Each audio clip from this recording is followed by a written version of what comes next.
Сәлем достар, бүгін сіздермен бірге арнада мен Балнұр. Достар, мен бүгінгі видеода новыйдан серия бастайтын боламын. Достар, және де бұл видеоны көрмей тұрып лайк басып, тіркеліп кетіп, колокольчик басуды ұмытпаңыздар. Және де достар, маған бір кісі жазыпты, жетімдер үйі деген серия түсіріңізші деп. Әрине мен айтқан болатынмын, екінші рет қайталап айтамын. Комментарийда жазған адамдардың барлығының айтқан серияларын ондайтын боламын. Енді жетімдер үйі деген серияны бастайық. Бұл енді қанша сериядан тұратынын білмеймін, бірақ та ол алдыңғы видеолардан қарағанда қызық болатынына сенімдімін. Жетімдер қайдан пайда болады? Олардың ата-аналары зұлым болады. Ал кейбіреулер бала баққысы келмей, балаларын қоқысқа тастай салады. Бала баққысы келетіндердің жағдайы жоқ.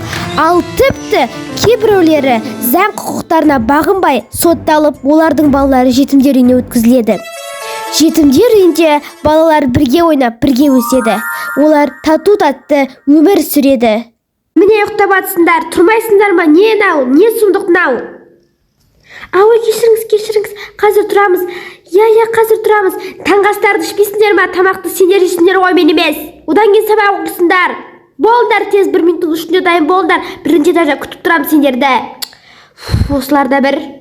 Бүгін айтпақшы, заминада Айжан апай екен ғой. Ұмытып кете беремін. Я, Айжан апай болса, как всегда осылай бізді ұрса береді. Ал Лунар апай мейірімді, бізге ешқашан ұрыспайды. Я. Енді тез киімімізді ауыстырайық, жоқ осылай бара береміз ғой. Тез барайық, енді әйтпесе апай ұрсады. Я. Сендерге таңғы асқа сүт пен агуша. Болды ма? Керек сендерге бір қоқымда қалдырмай жейтін болыңдар. Сендер үшін 1000 теңге бердік сендерге. Мен вообще агуша жеген келмейді. Менде сол агуша жеуден шаршадым уже. Күнде 1 жастан бастап, қашан осы жаққа келдік, сол кезден бастап агуша мен сүттен басқа тамақ жемедік қой. Қашан Лунар апай болады? Ертең тез Лунар апай болса екен, сол кезде бізге торт сондай сэндвич донерлер береді. Ал мынау болса агуша мен сүт қана береді, басқа дым бермейді. Сол ғой. Главное тамақ қой, жей берсеңдер енді. Сол ғой, тамақтың да күштісі бар. Тамақ қой бұл да енді. Тамақ болса өздерің жеңдер, біз жемейміз. Я, аштан қалып өлсек те біз жемейміз бұндай тамақты. Қыздар, қайда кетіп барасыңдар? Ой, сәлеметсіз бе Лунар апай? Сәлеметсіз бе Лунар апай? Не болып қалды? Я, сәлеметсіңдер ма? Не болып қалды? Не үшін кетіп барасыңдар? Таңғы астарын ішпейсіңдер ме? Жоқ, біз күнде агуша жеуден шаршап кеттік. Біз только сіз бізге берген кезінде ғана жейміз. Әйтпесе мына апай бізге кешке шейін агуша мен сүтті бере береді. Ей, мен алдарында тұрғанда немене мені жамандайсыңдар? Бұл тоже тамақ, немене жемейсіңдер ма? Кезінде біз вообще тамақ жемегенбіз. Сендер сияқты агуша да болмаған, сүт те болмаған. Немене сүт пен агуша пайдалы? Немене сонда сендерге таң атпай пицца суши беруіміз керекпіз ба?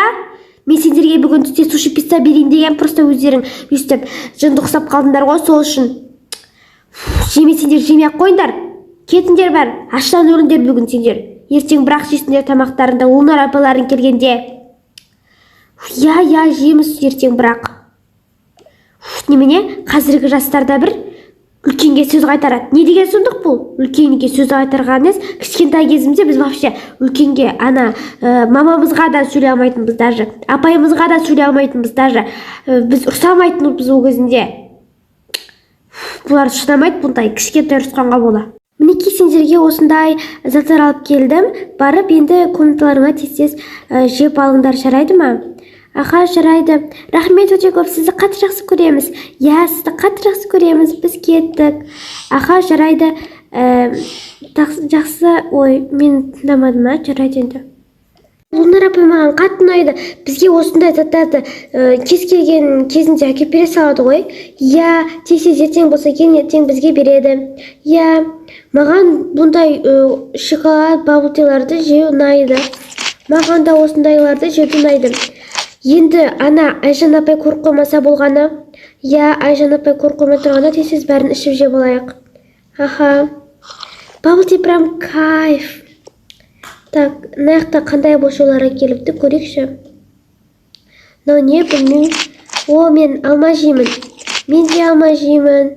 Қазір онда мен банан жеймін, бүткіл банан жеймін мен. Ой, тез бітіріп тастадық қой енді. Так, енді мыналарды тез мусорға тастау керек. Так, мусорға тастадық. Айтпақшы тез сабаққа киінейік. Қазір Айжан апай келіп ұрсады бізді. Сабақ киімімізді кимей тұрғанымызды көрсе, онда бізді айыратын шығар. Қазір тез киініп алайық. Так, барлықтарың сабаққа дайынсыңдар ма? Я, дайынбыз. Я, дайынбыз. Аха, онда тез бірінші этажға жүріңдер, сабақ өтеміз. Тез жүріңдер.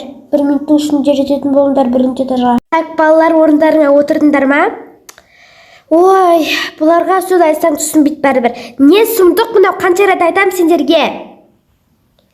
Қыз бен қыз, ол мен ұл отыруға болмайды. Тез қызыл болып отырыңдар. Апай, мен өзімнің орында отырмын. Мен саған айттым ба, сен өзің орындаңда отырмағансың деп?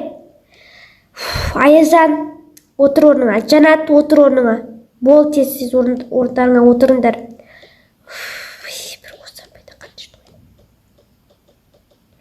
Кім айтты?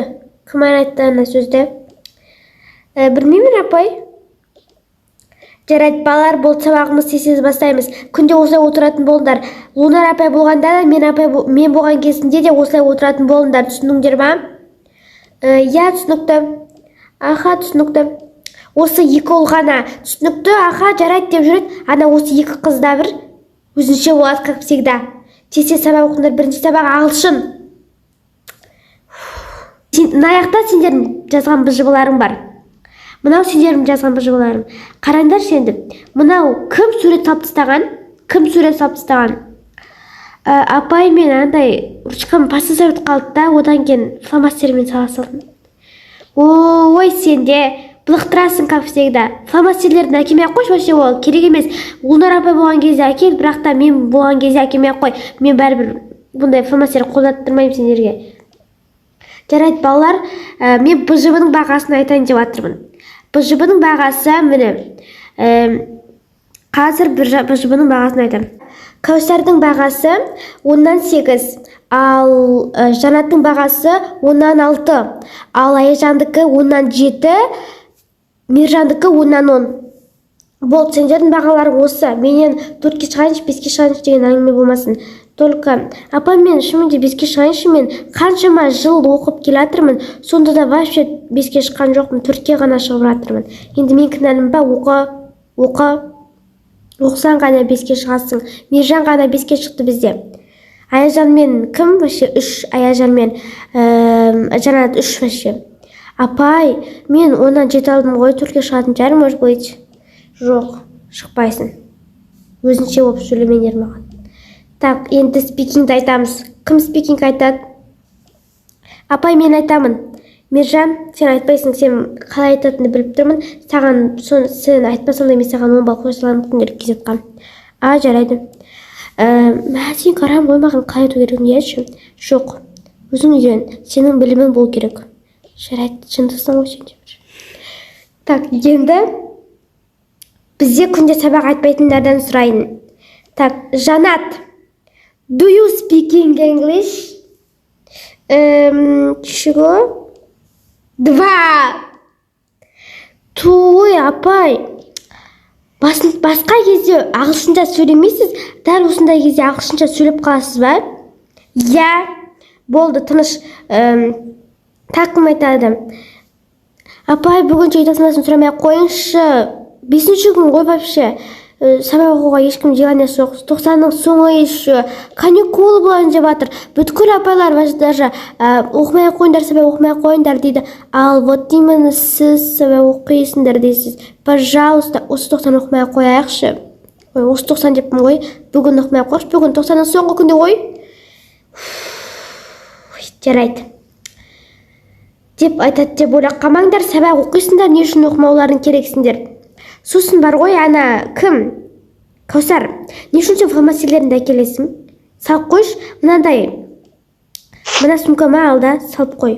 Маған ондай фломастер, жым-жырбаларыңды көрсетпеңдер. Сосын Аяжан, сен үшін басыңа кипа кигенсің, бастарыңа ештеңе тақпаңдар. Невидимка тақсаңдар ғана болады, басқа ештеңе тақпаңдар. Бантик тақпайсыңдар, бантик қайда? Сосын кипаңды шеш дейсіз. Сосын су вообще сен суды ішіп отқан жоқсың ғой. Сен тез шөлек кетпейсің ғой. Қоңырауда барып іше салсаң болады ғой. Не үшін сен стол үстіне шығарып қоясың? Ай, жарайды, қазір саламын. Ой, осы басқа бір классқа барсам, айтқанды тыңдай қалады да, ал осы вот именно осы жетімдер классы вообще маған сөз қатырады. Я. Ту болды өзінше болмай отыршы. Так, апай, біз сонда бос отыратын болдық па? Жоқ, отырмайсыңдар дедім ғой. Не, қаншаншы бетке келдік? Не, бүткілдерінде кітап жоқ па? Кімде? Мержанда ғана кітап бар. Вот, Мержан ғана ақылды. Мержан, так, сен кітабыңды ала тұрамын. Так, қаншаншы бет? 86-шы бетке келіппіз. 86-шы бетті ашыңдар. Сендерде кітаптар жоқ екен ғой сендерде. Так, сендер қазір әдейі істейсіңдер ма? Сендер осы әдейі істейсіңдер. Ой, жарайды енді. Қоңырау соғып кетіпті уже.